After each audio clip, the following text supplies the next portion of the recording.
Unexpectedly, my job was eliminated. It is competitive in corporations in terms of who's going to get the next opportunities for advancement.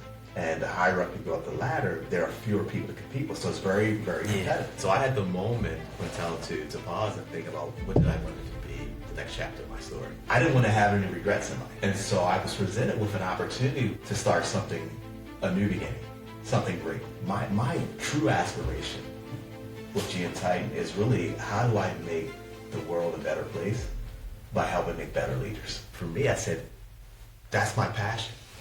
That's what I really love doing. It wasn't about the metrics. It wasn't about the titles. It was really seeing people step into their full potential and grow as a leader. When it comes to leadership, you have to take into consideration the environment and the culture under which you're leading. You've probably heard the saying that culture eats strategy for breakfast. Breakfast, yeah. That is real. Building with us today is a gentleman I've known since I was a young kid. I used to chase behind him and all of the older guys at the basketball court, and now I get to watch him flourish and grow as a professional and as my OG, kinda, to a certain degree. But no, we reconnected on LinkedIn, and I'm really glad that we had a chance to talk, and now we get to sit down and have a conversation about where you are in your business. I haven't seen you since high school, and I get to learn a lot about you and GM Titan. So today we have Greg McKinney. How you feeling today, man? Wonderful. I'm here with you. Good. So when I found you on LinkedIn, I went straight to your website. I said, let me see what Greg got going on, man. And I saw GM Titan, and I didn't know that it was new. I felt like you've been doing executive coaching for years. It's a very polished website, but also I could see and hear you in the website, and there was some strong messaging there on the website about measurable outcomes and things like that. And some of those things seem very intangible in the business world, like coaching. How do you actually get tangible outcomes as a coach? So how do you define that? Like, what are measurable outcomes that you deliver with GM Titan and when you're doing your coaching? GM Titan, let me tell you a little bit about the GM Titan story, because you said you saw the website. It looks pretty complete, but it's new. Okay. And so I'll share my story briefly, if that's okay. Yeah. So I was in corporate America for 25 years, and unexpectedly my job was eliminated as part of a restructuring. And so I had the moment to pause and think about what did I want it to be, the next chapter of my story. For most of those years, 20 of those 25 years, I was in leadership.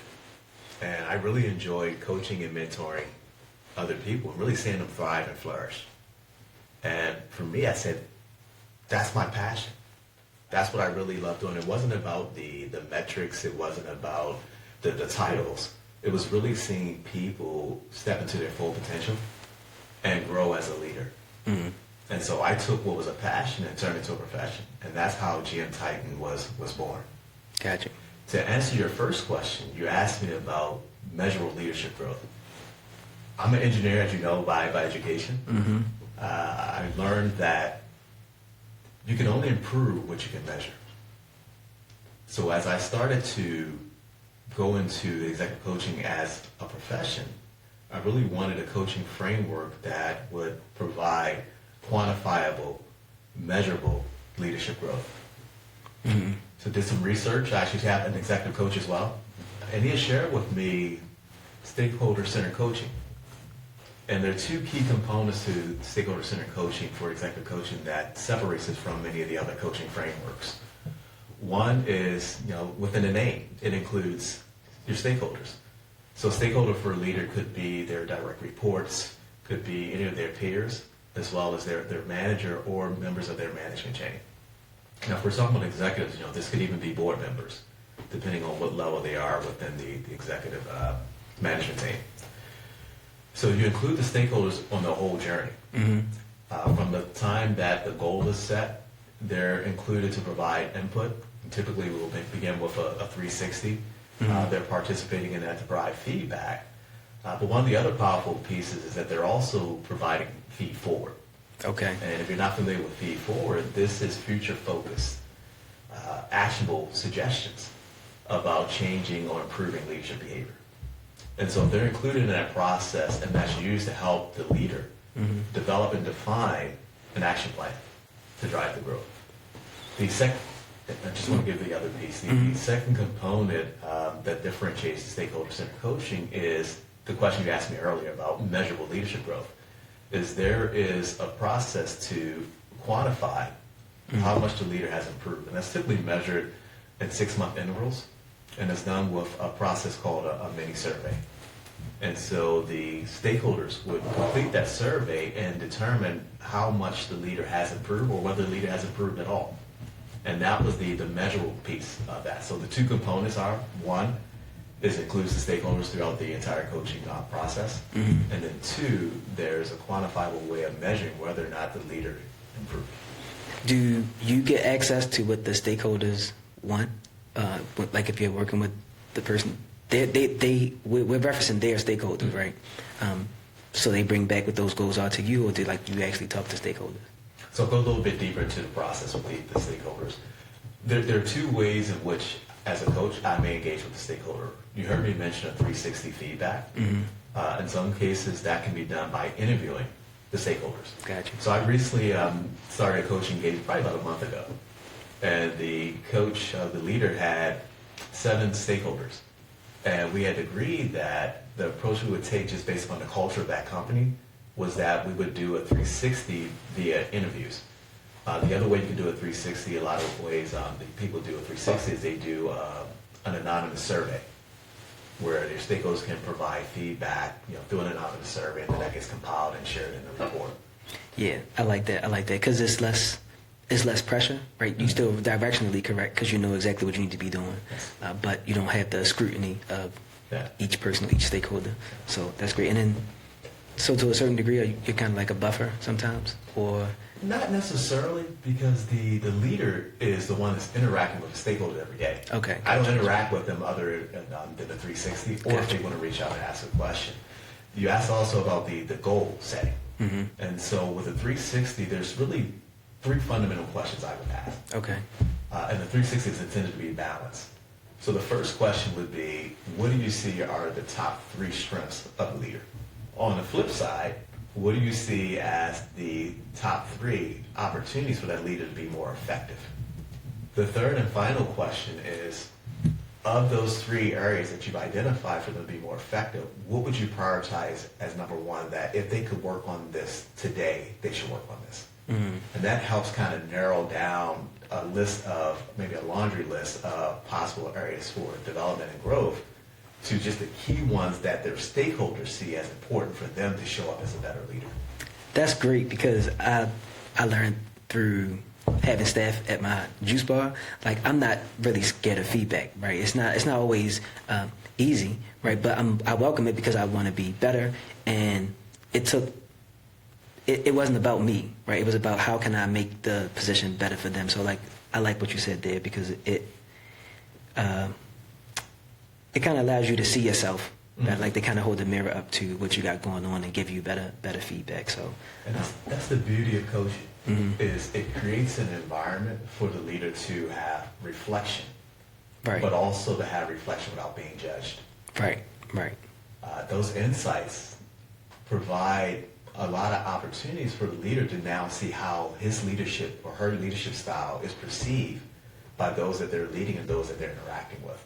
I tell people, and I'm glad you made the comment around feedback as a gift, whether it's constructive or whether you think it's not constructive, you now have a sense as to how people may see you. Now it's incumbent upon you to say, what do I do with that information? The other point that you heard me mention earlier is feed forward, and I often refer to that as a game changer. And the reason I say this, I'm going to use some language that maybe for people that are a little bit younger to us but may resonate with them. It's almost in some ways like getting the cheat code. Definitely, yeah. In a video game, right? Because now if someone tells you, these are the areas in which I would like to see you improve as a leader, be more effective, the guessing game is somewhat gone. Now you have to decide based upon that feed forward. One, am I willing to do it? And so I often talk about what the coaching approach that I use is it takes courage. It takes humility. And keep in mind, you're sharing in some cases to your direct reports, people that report to you, there's an area that I'm working on to get better. That's a very uncomfortable position for some people to be in. And I tell them that up front. This process may not be for everyone, but it's really intended to understand your leadership is based upon how you're perceived by those that you're leading and those that your leadership affects. Yeah.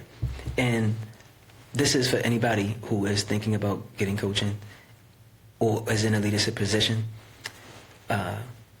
What you just said about the feedback, your direct reports.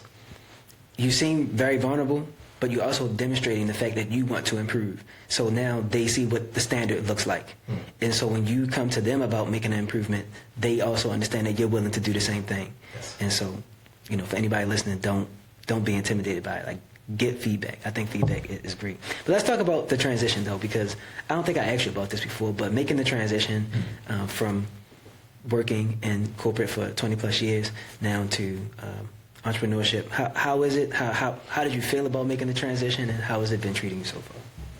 Hey, real quick, I want to share something with you. If you want to attract more ideal clients or customers to your business without living on social media, I got something for you. It's called the Content Clarity Quiz. It takes 3 minutes, costs you absolutely nothing. Once you complete the quiz, you'll get a score that's going to help you understand how to position yourself as a go-to expert in your market without becoming a full-time content creator, because you're a business owner and you really don't have time for that. So click the first link in the description and get a better understanding of a strategy that's going to bring you more clients, not just likes and follows. Now back to the show. It's humbling. And the reason I say that is you've been an entrepreneur for a number of years. You know the process of starting a business, from the formation of the business, getting a business bank account, insurance, all of those things I never had to deal with. In corporate, someone just took care of all that. And so now everything rests on your shoulder. You have a cap on. As an entrepreneur, you wear many caps. Yep. From your chief financial officer to your chief commercial officer. And so in a corporate setting, those things were done by other people. I understood how they were vital to my success, but I didn't have the accountability of doing those things. Now I have that accountability. And so the transition it's been humbling, but it's been exciting. It's been exciting from the standpoint I'm learning. And so when you look at the name of the company, GM Titan, because I'm going to tie it to how this transition has been. When I looked at the name, I definitely wanted some aspect of me in it. So GM, you can say, yes, that's my initials, Gregory McKinney. But it's also a philosophy I strongly believe in, which is a growth mindset. And this journey of going to be an entrepreneur has been a growth mindset journey. And so I wanted to take the opportunity to say, hey, I've done corporate. What I wanted to do next was something that was going to stretch me and was going to grow me. And I haven't crossed the half-century point. I think you understand what I'm saying. I didn't want to have any regrets in life. And so I was presented with an opportunity with the corporate career coming to what appeared to be an end to start something, a new beginning, something great. And that's how GM Titan was born. Now, to close out the company name, the Titan aspect, I'm a person of strong faith. Okay. And so while I was looking at the name for the company, I wanted something that embodied my values, but also my aspirations. And really having it be centered around the core of who I am. So I talked to my wife. I have an executive coach as well. So I'm not only, and with the saying that used to say, I'm not only a client, I'm also the president, was now given different names. And I wanted a name that represented serving a big God. I wanted a name that represented my bold aspirations. And the last piece is, if you look at my entire life's journey, whether it was in school, college, even in the corporate setting, my goal was always to excel. And I wanted a name that represented really being a giant in the coaching industry. And so that's where the Titan came from. Now, the icing on the cake with that, Quintel, was this summer I was volunteering with my daughter at the Reginald Lewis Museum. And you and I talked about this before. And this was before I even started the company didn't start until September. Okay. You know, my first volunteering at the museum was probably in June of the summer. And for whatever reason, I kept getting assigned to the Titan exhibit. Mm. And if you've been to the Reginald F. Lewis Museum lately, the Titan exhibit is the exhibit about Reginald F. Lewis's life. Mm-hmm. And that was, you know, confirmation for me that Titan is the name. Got you. Yeah, I took a picture in front of that. I was hyped. Yeah, I went like the first weekend. I went the first weekend that it opened. Yeah. So I'm a big fan of Reginald F. Lewis and so his teachings. Yeah, I mean, and so this is the other piece of my story that I've grown to accept and learn. My story is not just for me. That's why I coach.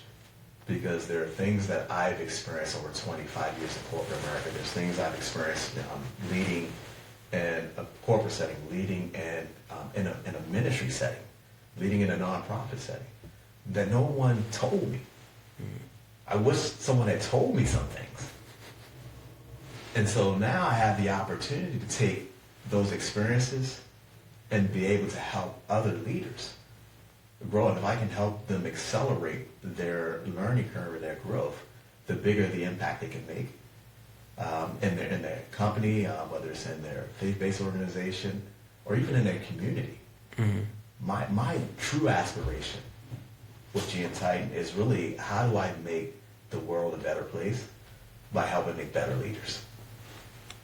Yep. And it has a trickle-down effect, like a ripple effect, right? You improve people at the top, and then everybody else around them, or below them, whatever yeah. So now that you make the transition, and you are in the space now, doing executive leadership coaching, how do you explain the ROI on leadership coaching for people? Because some people are very familiar with it, some people aren't. To be honest, most people don't understand it, right? Most people don't live their day-to-day in a leadership role to the degree, or have so much impact on so many people or so many big outcomes. So how do you define the return on investment for your type of coaching? Yeah, there are multiple ways in taking that approach. One of the exercises I do on the front end with a potential coaching client is we'll identify what the goal might be. Say the goal is, I want to be better in terms of delegation. And I ask the question, what do you think would be the benefits of you being better at delegating work? Then I'll also ask, what do you think the cost will be? What is it going to cost you to become better at delegating? And so we go through this exercise, and I'll just kind of play it out a little bit. And I'll say, okay, if you're a better delegator, what does that mean for your team? Does your team feel empowered? Mm-hmm. What does empowerment do for your team? What does it do for you if you are freed up and you don't have to do as many things because you're able to delegate it? Does that mean that you can make a bigger impact? Does that mean that you're now more visible? What does visibility do for you? Does that put you in a position to be seen by the decision makers as to whether or not you're someone that should be considered for a promotion? What does it mean for your family if you get a promotion?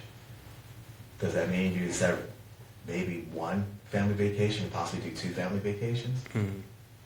And so talking to an executive at that level is looking at, what does that mean for you personally? What does it mean for your team? What does it mean for the family? What does it mean for the company?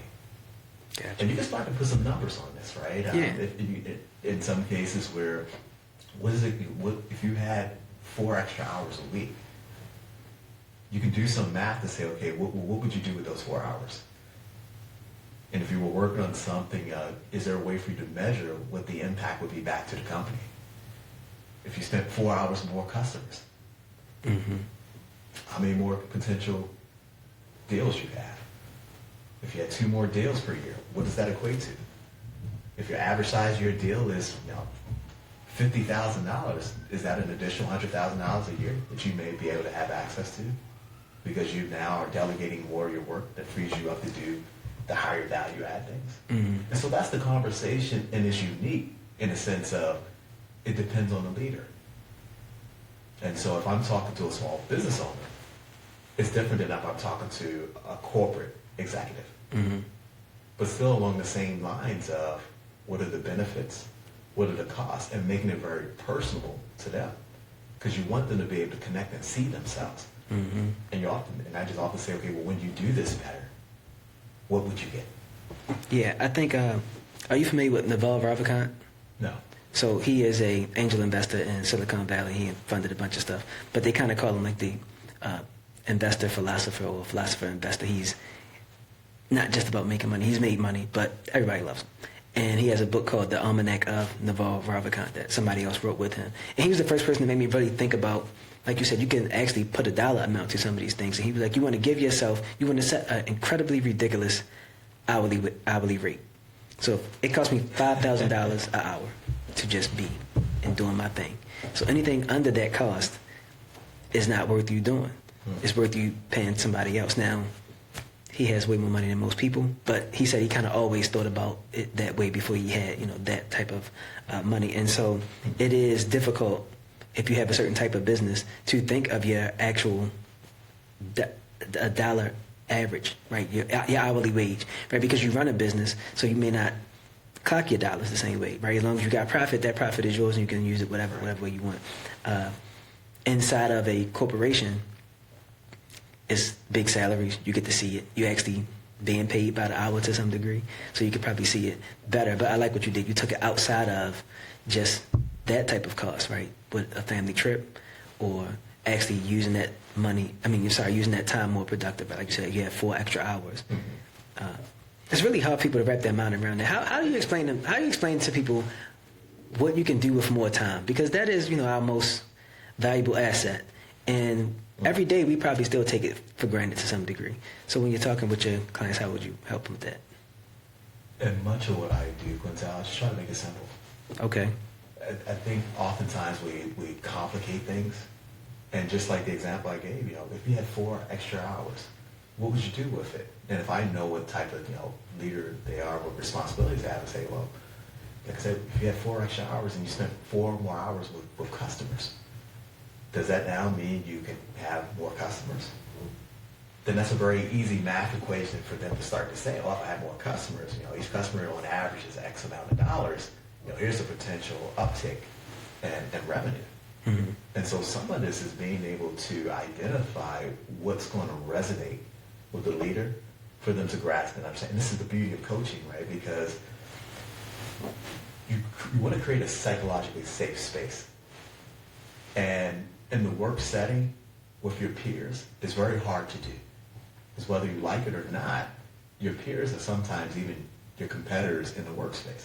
Mm-hmm. Competitors in the sense of, who's going to get the next promotion. And I'm just being very honest. It is competitive in corporations in terms of who's going to get the next opportunities for advancement. And the higher up you go up the ladder, there are fewer people to compete with. So it's very, very competitive. Yeah. And so that's why when you start to talk about executive coaching, you're dealing with a higher level of leadership. They already have some level of an ego, right? Because they're successful. Mm-hmm. And you have to kind of manage all of that. So part is being able to get to how do I connect with them in such a way that they understand why this matter. Why should I care? Why would I make the investment? Right. And bring it back to what's important to you. Makes sense. So you're a coach. You mentioned that you have an executive coach as well. What are some of the things in the coaching space that you've heard people say, whether it be people on the outside or coaches within the coaching space, that you think is not actually true? Like it's kind of made up or it doesn't really apply? Oh, an interesting one that I hear.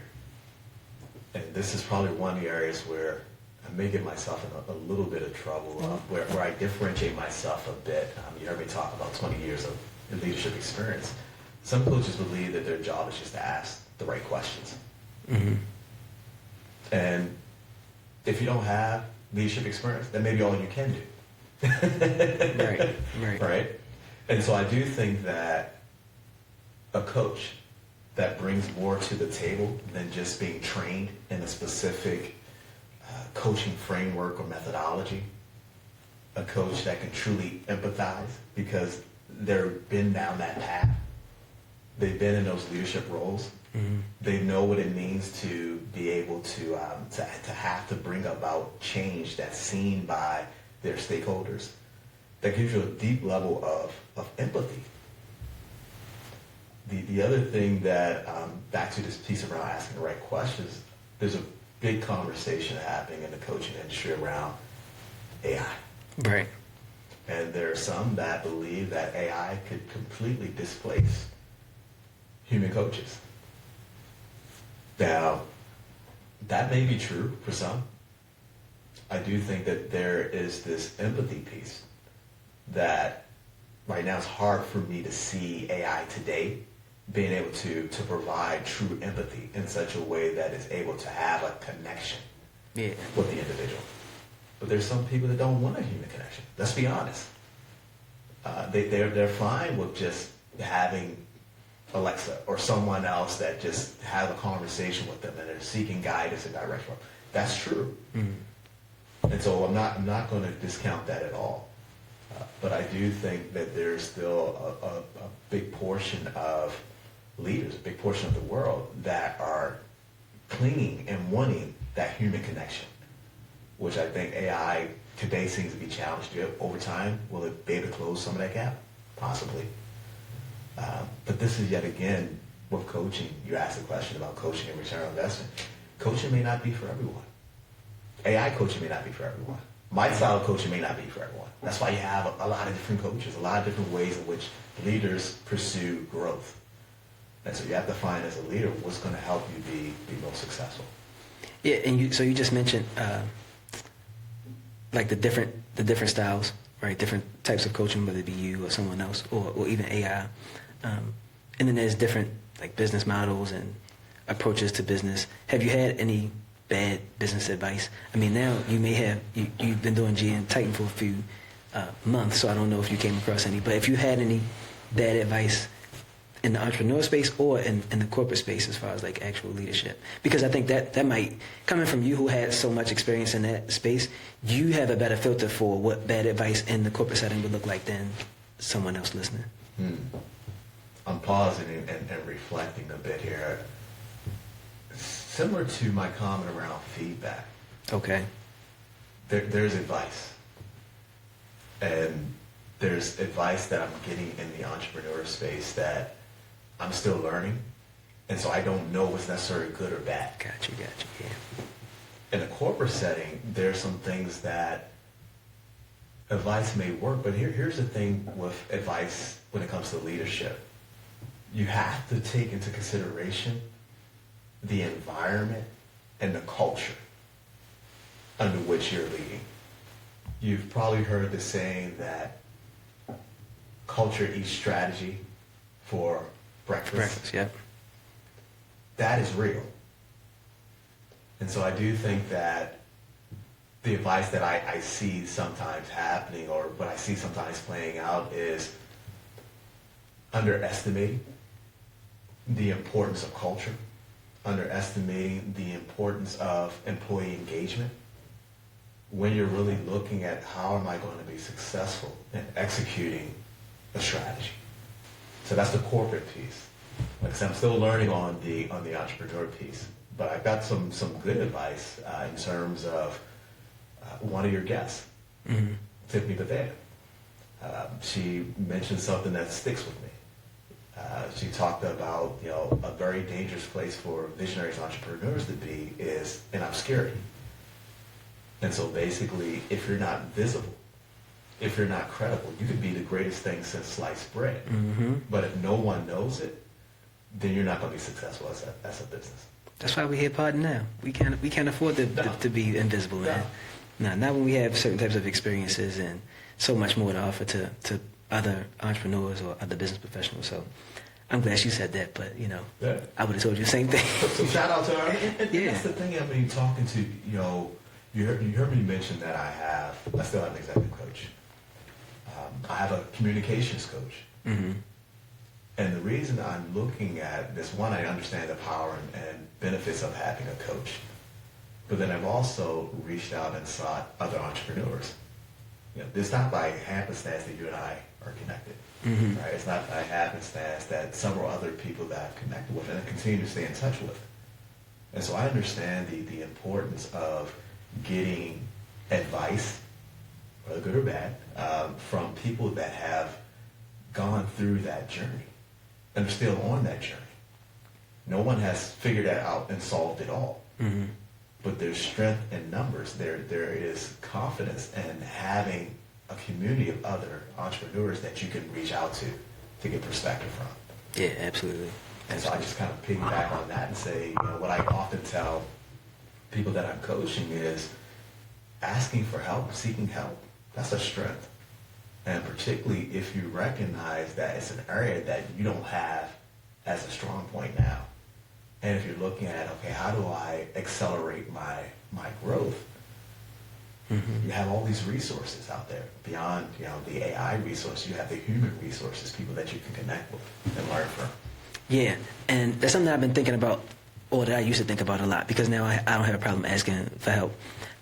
So that's something that you said you may have to talk to people about. But that just hit on my next question, which was, what are some of the biggest blind spots that you see in executives, right? So some people, in the entrepreneur space, most people don't know how to ask for help because they have they're highly internally motivated. So they go and just get it done. Like, they don't want to wait for anybody. But in the executive space, sometimes it can be bureaucratic. Sometimes they have the freedom to do whatever they need to get done, but they still have blind spots. So what are some of the biggest blind spots that you see? Okay, I'll give you a couple. Okay. You already hit on the ego piece. Mm-hmm. And you've probably experienced trying to tell someone that is very strong-willed and very successful that there may be some areas that they can improve in. Mm-hmm. So that one blind spot of really being open and receptive to the notion that I may not be as great as I think I am. And that blind spot often comes from not being willing to solicit feedback. The other blind spot, I would say, and I remember this conversation very vividly with a former CEO of the company I worked at, and he said to me, we were having a quarterly one-on-one, he said, I know, Greg, that people are just telling me what they think I want to hear. Mm. And they're not telling me what I need to hear. And so back to that comment I made earlier around creating a psychologically safe environment, part of that's creating an environment where people feel comfortable telling a leader, telling an executive, that's not working. Maybe you should consider something else. That authority and that power piece is something that is a blind spot. Mm.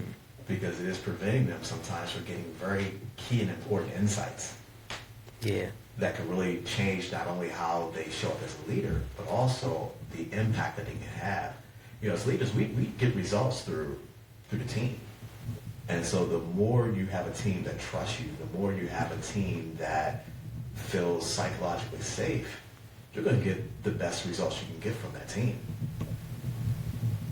And a lot of that gets back to really being clear around what your mission is, what your vision is, how do you see them contributing, and really empowering them. You heard me talk about one of the areas I was coaching someone on delegation.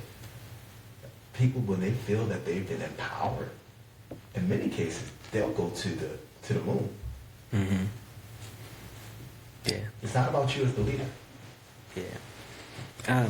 So, with your engineering background, you have a great understanding of how things work together, building out systems and putting all the parts together to get a bigger result, right? What are some of the parts of your business that you've been able to systemize so far in the coaching space? Because most people, I can imagine in your business, like you told me before, it's relational, and you have very immediate access to the people that you're working with and to your network. But some of that probably has to be systemized so you can be fresh enough to do your coaching. So what are some of the things that you worked on to systemize in your business? I think in other people out here who typically work in the solopreneur space or coaching space, they have a lot of problems around that. They haven't been an engineer for 20 years. Greg, you got to put them on the game, man. Well, keep in mind, I was only an engineer for maybe 3 or 4 years. And then you were in leadership, right? But always, once an engineer, always an engineer. Exactly. I'm still working on that, to be quite honest. There are areas in which I know there's a need to systemize as the business starts to ramp and grow. Many of these things are areas where I think AI would be a very powerful and useful tool. So whether that's managing incoming emails, managing your calendar and things of that nature. Gotcha. But the things that I have systemized, you heard me talk about this to some extent, is the framework by which I coach. So I have templates that I use, and so I'm not having to create something new every time I have a coaching game, or just tweaking it, based to fit the needs of the leader. The other thing that I am systemizing now that I'm working on is I've joined a couple organizations, and thank you for attending one of those with me. So Business Networking International. And so what's nice about that is we meet every week. It kind of forces you every week to be communicating to other business leaders the type of referrals that you're looking for, and to talk about your business. So I know at least once a week I'm going to have that conversation. Yeah. The other organization I joined is the Central Maryland Chamber of Commerce. And so really being intentional around who I need to network with. And this is something I learned in a corporate setting. I was very, very well connected. I knew how things worked in a corporate setting. Now as an entrepreneur, another part of my target customer personas are small business to some extent and medium-sized business. Ask me how much experience I have with them. How much? Not much. And so I'm learning these things. But those two tools have given me a way to systematize in terms of how do I engage and how do I learn about what are the challenges that they face. At the end of the day, with any business, the question that a potential customer has is, how can you help solve my problem? Yep. And so now I'm getting more clarity around what their problems are. Yes, there's some things we can say are maybe agnostic to the size of the company, but it's a question of how they prioritize that relative to the other things that they're working on as a small business or a medium-sized business. Okay. So when you left corporate, you started GM Tech, you decided I'm going to do this thing. And you're here, you're based in Baltimore. You could probably be anywhere you want to be. So why did you decide to start here? How do you see that do you get leverage from that? What's the plus and minus of being in Baltimore versus like DC or New York, or you were on the West Coast at one point too, so yeah. So growth mindset piece here. I think we all learned through the pandemic. There's some things that you can do anywhere. Yes. And so as we talk about coaching, I think people have gotten accustomed to some of the interaction happening 100% virtual. And so I can coach someone that's halfway around the world. I did that in corporate, right? So when I worked in corporate, I had people reporting to me in China, Japan. Just real quick, could you say where you work so that if anybody listening... Oh, sure. I worked for Agilent Technologies, so it's a life sciences company. Okay, Yeah. okay. I think Fortune 1000 now. Okay. Yeah. Thanks. Based in Santa Clara, California. Didn't mean to cut you No, off. it's fine. And so where I started was not necessarily saying I need to be at a physical place. We all have a home. And so I started out of my home. Now, over time, as I expect the business to grow, the full name of the company is GM Titan and Associates. I put the associate there with the expectation that there will be associates, whether they're full-time employees or contractors. And so that has the ability for me to grow without necessarily having to change the name of the company. But didn't really matter where I was physically, because I've seen the ability of being able to be effective coaching anywhere, someone anywhere in the world. Got you. Okay, so you have a very unique vantage point that you and I both share with black men, right? In a professional setting. So everybody listening to this may not be an entrepreneur, right? They may just be on a rise in the ranks through the corporate ladder. What kind of advice could you give for them, just keeping it all together? Because, we see different things, we experience different things. People treat us different sometimes. Sometimes we may even be projecting. But these are some things that I've seen. But what are some of the things that you've seen that you would advise a young black man on in a professional setting? I can't emphasize enough the importance of having a support group. Whether that's in a corporate setting, sometimes you have employee resource groups. Sometimes it's just other people that look like you that you may just have an affinity to and connect with. I was very fortunate when I started in corporate that there were other black engineers that just naturally took me under their wing. And so I do think that there's an opportunity to look at how do you build that support structure. And it doesn't necessarily have to be just within the company setting. There are other professional organizations. I'm a member of the National Society of Black Engineers. And so there are other tools, but it's important to have a support network. The other thing that I wish someone had told me very early in my career is be very intentional around what your aspirations are and share those aspirations. And I often tell people to share it with your manager and your manager's manager. And that also kind of give you a gauge of where they may see you in terms of your career trajectory. But at that point, there's no question as to, oh, Quintel wants to be a manager someday. Now with that in mind, do I give him opportunities for him to develop the skills that make him more marketable as a manager? The other advice I would give is you gotta have that mentor. Mentorship is not optional. And I say that both from the standpoint of there could be mentoring within your specific field or mentoring if you're in leadership. And what I found to be very useful for me, Quintel, was mentorship turned into something that should be highly desirable by everyone, which is sponsorship. And so sponsorship is when a person in a position of authority and decision-making position is doing things on your behalf, representing you in the meetings where you're talking about new opportunities that you're not in. And so being very intentional around how you show up, do your job very well. You're always being interviewed whether you realize it or not. Everything you do is being looked at. And for us as black men, probably even more closely than some other groups. And that is what it is. You can get upset about it, or you just can say, okay, this is how the game is played. How do I move and navigate within the game? Got you. They should probably, they may also need coaching too, right? I didn't want to go there, right? Okay. Because coaching is something that I wouldn't necessarily have people start out with. I think mentorship is a good place to start. Got you. And part of it is that oftentimes mentorship is free. Do you think it should be free? Because on the internet now there are people saying like mentorship should be paid, mentorship shouldn't be paid. What do you think about that? My perspective, based upon my experience, mentorship for me should be free.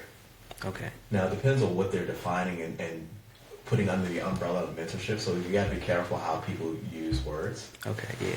Right. But typically when you get to coaching, that's a one-on-one paid engagement. And so I wouldn't necessarily automatically tell people to jump there. Now, someone that is in an executive level position, that may be a more appropriate place for them to go. But if you're talking about someone that's an individual contributor that's trying to figure out, where they want to go, I wouldn't necessarily say automatically start with coaching. Gotcha. I understand the difference, and I'm glad that I got you here to break it down for anybody else who's thinking about that, because mentorship could seem like coaching for some people and vice versa. So there is a difference. So we got to be mindful of that. But talking about coaching, how do you see growing? I know things are just taking shape now, but you mentioned you got associates on the name for a reason. So how do you see that growing out? Is it you have your own frameworks that you'll be training people on how to do coaching through the GM Titan way, or is it just, how does that work for you? How do you see it? Yeah. Fundamentally, there's the framework that I started with, which is the Stakeholder-Centered coaching. That will probably still be the foundational piece. And part of it just goes back to my natural disposition of being a servant leader. And as a servant leader, you really value those that you're leading and serving. And so having a process that kind of undergirds that, I think that'll be a key and foundational piece. The other piece for me is looking at people that are passionate around helping others grow and develop. And so that would be what I would be looking for. Not someone that's going to be exactly like me, because I'm one of a kind. We're all one of a kind. Right. But they have to have this strong disposition of really trying to uplift and help other leaders be more successful. So those are the kind of the two things that I would be looking at over a time horizon. My goal and aspiration is within 3 years.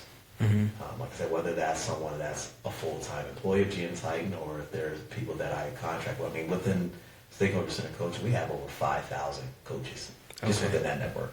Gotcha. If you look at that on a macro scale, across all the coaches across just leadership coaches, executive coaches, tens of thousands.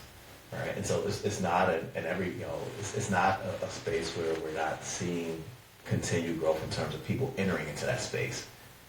The key is going to be, how do you differentiate yourself? What do you offer? And so having that foundation with the ability to personalize it, I often say in some cases, like, it's almost bespoke in the sense of, I meet leaders where they are. I'm not going to put you in the same box that I would put John in. It has to be customized and tailored to fit the needs of the leader. So one of the things I say in my elevator pitch is, I meet leaders exactly where they are. And that's something I've kind of always learned is you meet people where they are, understand what their needs are, and then work to make it specific to them. Recognize, yes, there's going to be some undergirding framework, but it needs to be customizable and tailored to fit that leader's needs. Yeah, I like that. I was really just talking about showing up and meeting people where they are in business on Instagram not long ago, because that's how people get the best outcomes. Like, you solve their specific problem. You got them from whatever their point A was to their point B.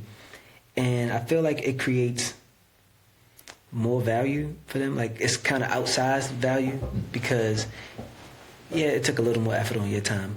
It may not, right? Even like customizing something for somebody may not be that demanding, but knowing that it is, like, it's just such a relief around that. So I'm really glad that you brought that up, right? Because it needs to be personalized, and coaching specifically, because every leader is different. Speaking of leaders, I didn't ask you this.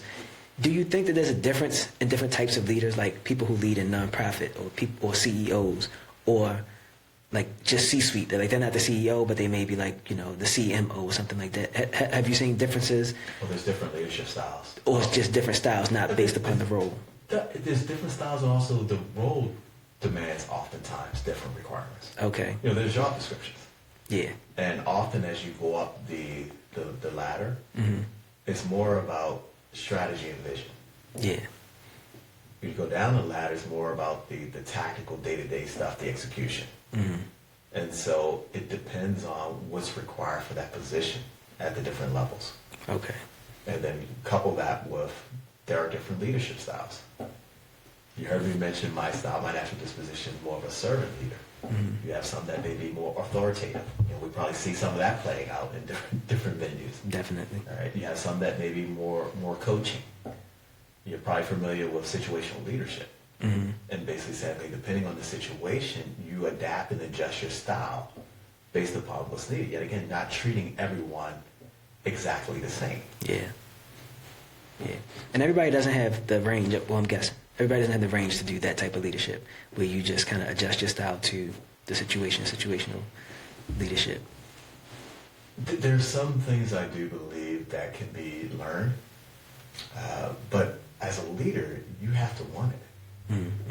And in some cases, it is being able to recognize, in order to get the desired outcome, I may not be able to directly control that individual, but if I change my approach, I have a better chance of getting to the outcome that I'm looking for. So for example, if I'm working with someone and they've never done the task that I'm asking them to do, what type of leader do you think I would be at that time? Depending on the urgency of it, and maybe sometimes you say, okay, I just need you to do this, this, this, and this. So it becomes very directive. Yeah. But if it's my top person, and they've done this task before, I just say, do X. And it becomes more management by objective. I give you the objective. I trust you. I've seen your work. Now you figure out the best way for you to achieve it. That just made me think about, like, don't laugh at me, agentic workflows, right? Just like the person has agency, you just do X. Like, that just made me think of it, like, just do X, and then they can go and get it done because they've done it before, and you trust them, I do have one more question before we share some more info about GM Titan. We mentioned culture earlier, right, and how culture eats strategy. And that's so true. So have you had to coach around culture? Like, do you have to help some of your clients or anybody you're working with how to implement a certain type of culture or help them refine what the culture is in their business? In some cases, yes. I mean, so one client I'm working with, there were two other questions on that 360 that I asked. One was a question around what brings out the best, what in the environment brings out the best in this leader? What in the environment brings out the worst? And so that's now getting into understanding the dynamics and the culture of the environment. Yeah. Because those are now potential triggers. Yeah.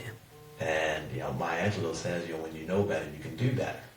Absolutely. And so it's getting that additional insight to kind of say, we don't do things in a vacuum. There's these other dynamics that can affect your success as a leader that you want to be mindful of and be very intentional around.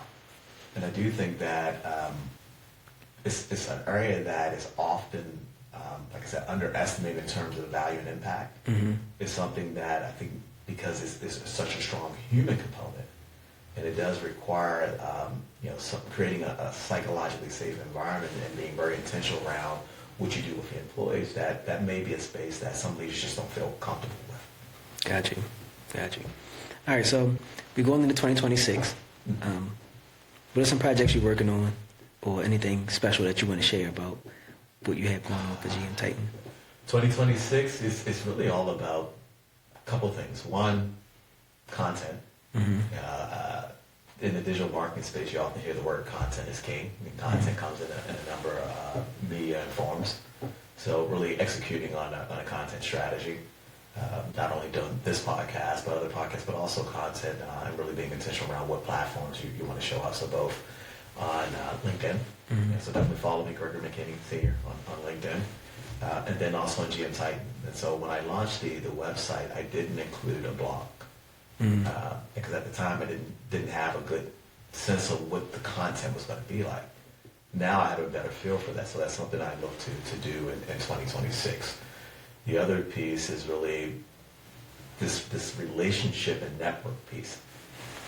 You heard me talk about BNI and the Central Maryland Chamber of Commerce being very intentional around the strategic relationships that I create there to build a funnel of business and clients. The other thing I have, and this is probably, I have a 3-year plan. The other thing I'm working, you heard me talk about a communication coach, is looking at other services beyond coaching, but I'm really trying to focus and make sure I do the coaching piece well, but it could be paid speaking engagement, could be motivational speaking, and so really looking how do I prepare for some of the future spaces that I want to go into. Gotcha, yeah. Everyone's talking about writing a book. And so there's all these other places of interest that are somewhere on a plan, but 26 is really going to be about really building the core business around the coaching. My goal is to have somewhere between 8 to 10 clients before I exit 2026. And then doing some level of group coaching. Yeah. And so I actually have engagement coming up in January. And it's interesting how, yet again, telling your story, and I don't know if Tiffany mentioned this in her podcast with you, our stories is one of our superpowers. And so just telling my story, I was talking to my financial advisor, and he said, "Oh, I might want you to do something with my team. Would you be interested in doing that? I don't know if that's what you do, but would you be interested in that?" I said, "Okay, well, let's have a conversation." Because I don't want to do something or offer something that, one, I don't think is my swim lane, but I want to make sure I understand what their desired outcome is. Yeah. And then I can say, okay, does this make sense for me? Because sometimes good business also determine what business you don't take. Yes, gotta know when to say no. Yeah. And then the other piece, just little random conversations, talking to my barber. And I was telling kind of the pivot I was doing. He said, "Oh, there's another guy whose hair I cut. I think you two should meet." Went to the barber shop today. He said, "There's another guy. I think you two should meet." And so we have to get comfortable being able to share our story and telling people what we do and why we do it, because that now becomes a magnet. Yes. And so you don't necessarily know where your next opportunities are going to come from. But yet again, when I say the seeking help, sometimes seeking help is not necessarily saying, help me. Sometimes just telling people what you're doing. And then they start to think, well, maybe I can help you. Yeah. I know somebody that needs that type of support. And then they start connecting the dots, and before you know it, you got referrals that you didn't even know were going to come your way just because of a casual conversation with someone about what you're doing. Yeah. Yep. All right. So tell them with a LinkedIn, right? Yeah. Where else can they find you? How can they get in contact with you if they need coaching? GMTitan.com.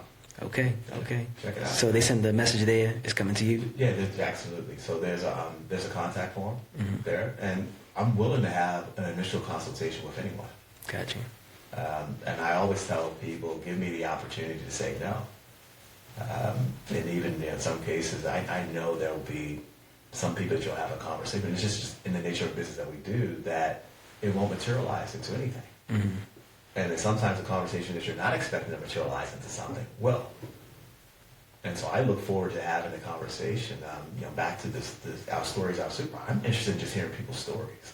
Yeah. I'm interested in hearing people's journey, because there's a lot to learn from someone's story, and there's a lot to learn from our stories.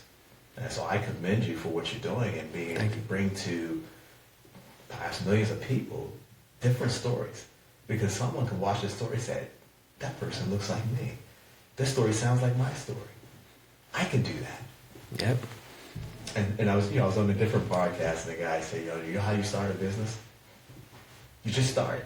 That's it. And yet again, like I said, some things we make too complicated, and not that there's no complication in these things, but there's power in trying to simplify. As an engineer, the first thing we try to do is how do you break down the problem into smaller problems. Same thing with leadership. You can have all these things. How do we break it down to say we're going to focus on this? And we're going to bring all these other resources around you. Your stakeholders, they're going to help you do it. There's power in just giving people simple approaches, because simple is easier to follow. Yes. I'm writing that down. It seems so simple, but it's something that needs to be But it's not said and shared. Yes. Everything. I don't think I've said anything today. I didn't bring any of my engineering principles and back. I didn't bring any of that in because that's not what people need. Nope. People just need a real simple understanding of what it is that you do and can it help me? And if I don't know if it can help me, can I have a conversation with you? Yes, we can find out more. We can find out more if it can help. Yep. And so, this thing of what I do is all about relationships. And through that relationship, you can start to uncover what people's aspirations are, what their fears are, what their motivations are. Now you can start to shape that and say, okay, now back to my point of meeting people where they are. Now I understand where you are, and I also understand where you're going. Now we can figure out what are ways that you can possibly get there. I like that. Well, everybody, GM Titan, that there was Greg McKinney. Appreciate it, man. Appreciate it. Appreciate it. Absolutely.